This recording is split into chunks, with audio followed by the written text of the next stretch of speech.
তো আমার যাত্রাটা শুরু হচ্ছে মানে আপনাদের কাতার থেকে, যে আমি আপনাদের কাতার থেকে আজকে ট্যালেন্ট কর্পোরেশনের ম্যানেজিং ডাইরেক্টর।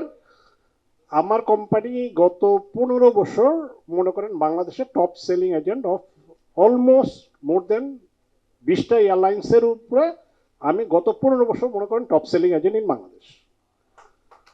এবং আমার এমপ্লয়ি সংখ্যা এখন আপনারা শুধু একটু অবাক হবেন, আমার সাথে কাজ করে আমার এমপ্লয়ি এখন মোর দেন 200। সো আমি কিন্তু আপনাদের কাতার থেকে উঠে আসছি। প্রথমে আমি তখন আমরা ম্যানুয়াল টিকিটিং করতাম, ওখান থেকে শুরু করলাম। বাংলাদেশে ই টিকিট যখন প্রবর্তন হলো, I am the first person in the country যে ই টিকিটের প্রথম টিকিটটা আমার হাতে ইস্যু করা। এখন নতুন যেটা আসছে, এনডিসি চলে আসছে। এনডিসি তো প্রথম কাতারেই আমরা সবগুলি এয়ারলাইন্সের সাথেই ট্যাপ করে ফেলেছি। সো আমি আমার কথাগুলি কেন বলতেছি, তাহলে আপনারা একটু অনুপ্রাণিত হবেন এবং সামনের দিকে এগিয়ে যাবেন। আমার এখন প্রতিষ্ঠান হচ্ছে talent corporation limited, TLN trip, talon overseas, Nishorgo hotel and resort. যেহেতু আমি হসপিটালিটি ইন্ডাস্ট্রিতে আছি, এক্সোটিকা সাম্পান হোটেল কক্সবাজারে, বে হোটেল, এই হোটেলগুলি যেগুলি কক্সবাজার আছে এগুলির ওনারও আমি। এখানে ট্রাভেল এজেন্সির ওনারও আমি। ঢাকা গুলশানে আমার অফিস। তো এই কথাগুলি বলার কারণ হচ্ছে আমি প্রথমে কিন্তু চাকরি করে শুরু করেছি, অ্যান্ড দেন আমার আব্বা মারা গেছেন যখন আমার বয়স ছিল 1 বছর 3 মাস। 1971-এ আমার আব্বা মারা গেছেন। তাহলে দেখেন যে ওই সময় থেকে স্ট্রাগল করে একটা ছেলে, আমি এমবিএ করা, and then I am the last one MBA complete করা। এবং আমার স্ট্রাগল দিয়েই আমি, হয় না প্রত্যেক সূত্রের প্রাপ্ত জিনিস ওটা না, কিন্তু আমি আমার নিজের মেধা, আমার সততা, আমার অনেস্টি দিয়েই কিন্তু আমি আজকে এই পর্যন্ত চলে এসেছি। তো এই কথাগুলি বলার পিছনে কারণ হলো এটা, আমার আম্মা আমাকে সবসময় একটা কথা বলতো, বাবা অধিক পরিশ্রম করলেই সব কিছু হয়ে যাবে তা কিন্তু না। দেখো আমার বাসায় যেই লেবারটা কাজ করে সকাল 5টার সময়, তখন একটু ভোরে আসতো লেবারগুলি, 5টা 6টার মধ্যে চলে আসে, তারা সন্ধ্যা 6টায় যায়। তাহলে সে কি তোমার চাইতে কম পরিশ্রম করে? আমি বলি না, সে মাটি কাটে, তার মানে অনেক বেশি পরিশ্রম করে আমার চাইতে। তাহলে তার কোন জিনিসটা নেই? তার মেধাটা নেই। যদি শ্রমের সাথে তুমি মেধাটা ইউজ করো আর মেধার সাথে তুমি শুধু সততাটা রাখো, তাহলে আর তোমাকে কেউ আটকাতে পারবে। আর তাহলে আপনাদের 3টা কম্বিনেশন লাগবে। নাম্বার 1 ইজ অনেস্টি, নাম্বার 2 হচ্ছে আপনার পরিশ্রম, এবং নাম্বার 3 হচ্ছে মেধা।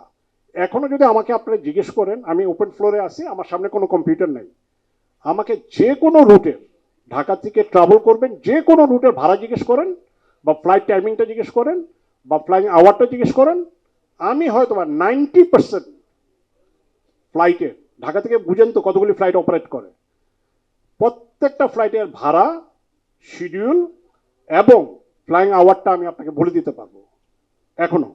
মিনিং যে আপনাকে মেধা সম্পূর্ণ হতে হবে, কথাটা বুঝেন কিন্তু। হ্যাঁ, আমার সকালে কোন পেঁয়াজটা কিনা হবে, কোন রসুনটা কিনা হবে, সেটা আমি নির্ধারণ করে দিই ঢাকায় বসে। সো দ্যাট, আমি এই কথাটা বলার পিছনে কারণ একটাই, যদি কাজটাকে ভালোবাসেন, ইন্ডাস্ট্রিটাকে ভালোবাসেন, আপনি আসতেছেন কোন ইন্ডাস্ট্রিতে? Aviation industry. মিনিং আপনার কিন্তু কোনো কুরবানি ঈদ, রোজার ঈদ, পূজা পার্বণ কোনো কিছু নেই। কারণ আমাদের ফ্লাইট গ্লোবালি 24 ঘন্টা ফ্লাই করে। তার মানে আপনি 24 ঘন্টা অ্যাক্টিভ থাকতে হবে। আপনি ওই যে বললেন যে 12টার সময় ঘুমাইতে যাব, 8টার আগে উঠবো না, হবে না।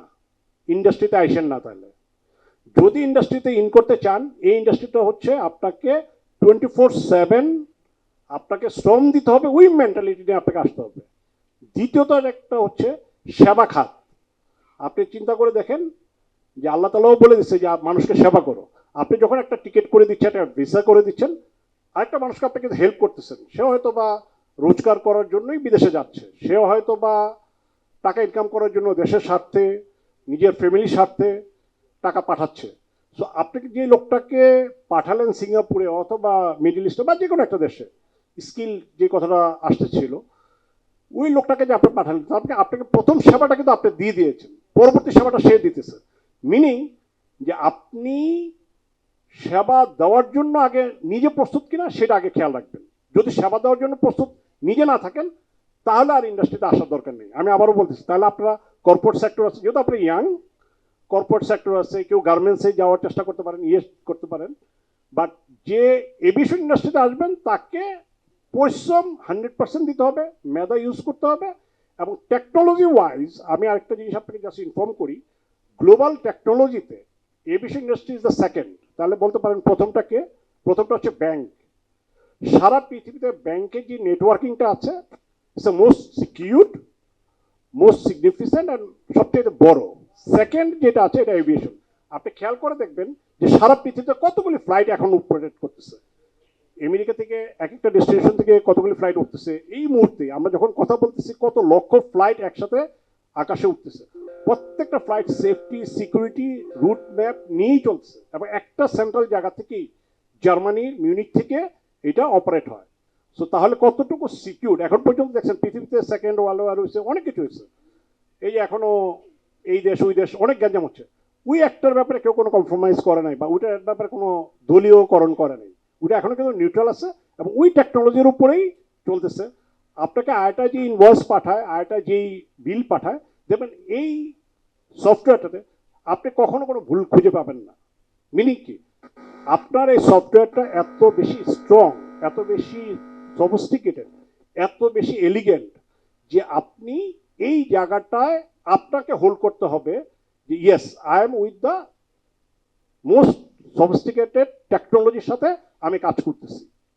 তাহলে টেকনোলজি আবার অন দ্য আদার হ্যান্ড আমাদের দেশের জনগণগুলির দিকেও আবার তাকাবেন যে আপনি 100% শিক্ষিত মানুষ হয়তো বা পাবেন না, একটু হয়তো বা কম শিক্ষিত, হয়তো বা কেউ গ্রাজুয়েশন কমপ্লিট করেছে, কেউ হয়তো মাস্টার্স কমপ্লিট করেছে, ওনাকে আপনার ল্যাঙ্গুয়েজটা বোঝাতে হবে। মানে আমাদের এভিয়েশন ইন্ডাস্ট্রি কিন্তু কিছু সেপারেট ল্যাঙ্গুয়েজ আছে। যদি আমি বলি জিডিএস, হয়তো বা আপনারা এখন যারা আছেন সবাই বুঝে গেছেন জিডিএস কি। আমি যদি বলি পিএনআর, আপনারা সবাই বুঝে গেছেন পিএনআরটা কি। এখন আপনি যদি একটা কাস্টমারকে বলেন যে আপনার পিএনআরটা দেখে নিন, উনি কিন্তু আসলে বুঝবে না যে পিএনআরটা কি। আপনাকে বলতে হবে প্যাসেঞ্জার নেম রেকর্ড, ওইটা বললেও সে বুঝবে না। আপনাকে বলতে হবে আপনার বুকিং আইডিটা এইটা। তার মানে উনার স্তরে আপনাকে নেমে আসতে হবে। আপনি নিজে থাকতেছেন অনেক হাই এন্ডে, বাট আপনাকে নিচেও নেমে আসতে হবে। আবার অনেক সময় দেখবেন অনেক ফরেন ক্লায়েন্ট আসবে, তাদেরকে আবার সেভাবে হ্যান্ডেল করতে হবে। সো আমি আপনাদেরকে অনেক সময় নিয়ে আসলে একটু খারাপভাবে হয়তো বলে ফেললাম, কেউ কিছু মনে করেন না, ক্ষমাসুন্দর দৃষ্টিতে দেখবেন। আর আমাদের জন্য দোয়া করবেন যাতে বাংলাদেশের এভিয়েশন ইন্ডাস্ট্রি এবং স্কিল জনগণ যাতে আরো বেশি তৈরি হয়। আমি উইংস ফ্লাইকে ধন্যবাদ জানাই যে ওনারা এই যে মানুষ গড়ার কারিগর হিসেবে যে নিজেরা প্রতিষ্ঠিত হয়েছে, এরা আরো সফলতা অর্জন করুক, আরো বড় হোক, আরো বেশি মানুষকে শিক্ষিত করুক। পৃথিবীর অনেক দেশে ডিমান্ড আছে যে লোক চায়, আসলে আমরা দিতে পারি না স্কিল লোকজনকে। তো ধন্যবাদ সবাইকে, ধন্যবাদ উইংস ফ্লাইকে, থ্যাংক ইউ।